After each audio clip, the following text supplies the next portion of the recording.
There comes a time in the life of every people when silence is no longer a virtue, when neutrality becomes a betrayal, and when comfort must give way to conscience. That time is not some distant moment waiting for future generations to confront. That time is now. We live in a world where injustice often hides behind polite language, where suffering is explained away as unavoidable, and where those who benefit from the system urge patience from those crushed by it. Too often we are told to wait for a better season, a calmer moment, a more convenient hour.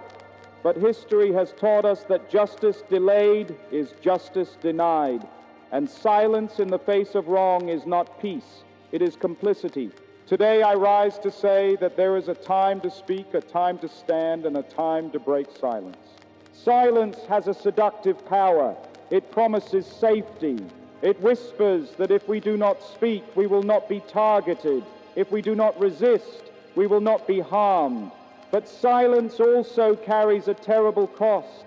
It allows injustice to grow unchecked. It numbs the conscience. It teaches future generations that moral courage is optional. The greatest tragedies of history were not created only by cruel people, but by good people who chose comfort over conviction. They were created by those who saw wrong and said nothing, who knew the truth and hid it, who mistook quiet for wisdom and passivity for peace. We must ask ourselves difficult questions. What happens to a society when it becomes more concerned with order than with justice?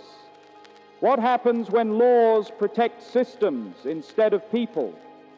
What happens when the voices of the suffering are drowned out by the applause of the powerful? A nation, like a person, loses its soul when it abandons its moral compass. Breaking silence is never easy. It requires courage because it often invites criticism. It demands sacrifice because it threatens privilege. And it requires faith. Faith that truth spoken in love is stronger than fear spoken loudly.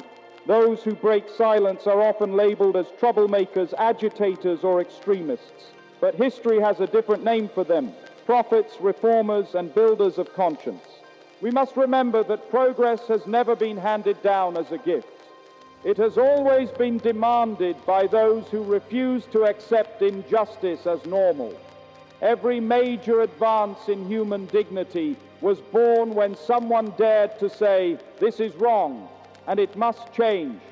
There is a temptation in our time to believe that we are powerless, that systems are too large, problems too complex, and voices too small to matter.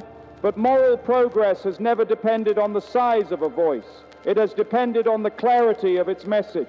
One voice speaking truth can shake 1,000 lives. One act of courage can inspire a movement.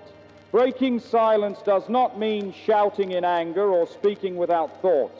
It means speaking with moral clarity. It means refusing to hide behind excuses. It means choosing truth even when it is uncomfortable, and justice even when it is costly. And let us be clear, breaking silence is not an act of hatred. It is an act of love. It is love for the oppressed, love for the future, and love for the moral health of our society. True love does not ignore suffering. It confronts it. True peace does not silence conflict. It resolves it through justice. We are often told that speaking out will divide us, but injustice is what divides us. Silence does not create unity. It preserves inequality. The unity worth having is not built on suppression, but on shared dignity. There comes a moment when a society must decide what it values most: comfort or conscience, order or justice, fear or hope. That decision is not made in speeches alone, but in everyday choices, in classrooms and workplaces, in places of worship and halls of government, in private conversations and public actions. Each of us must ask, what will history say about our silence? When future generations look back, will they say we stood firm or that we stood aside? Will they say we spoke when it mattered or that we waited until it was safe? The measure of a society is not how it treats the powerful, but how it treats the vulnerable. And the measure of a person is not what they say when it is easy, but what they do when it is hard. Let us not be remembered as a generation that knew better but did nothing. Let us be remembered as a people who refused to surrender their conscience, who believed that moral courage could still change the world, and who understood that silence in the face of injustice is itself a form of violence. Now is the time to break silence. Now is the time to speak truth with humility and strength. Now is the time to choose justice over comfort and courage over fear. May we rise to meet this moment, not with hatred but with hope, not with despair but with determination, and not with silence, but with a voice strong enough to bend the arc of history toward justice,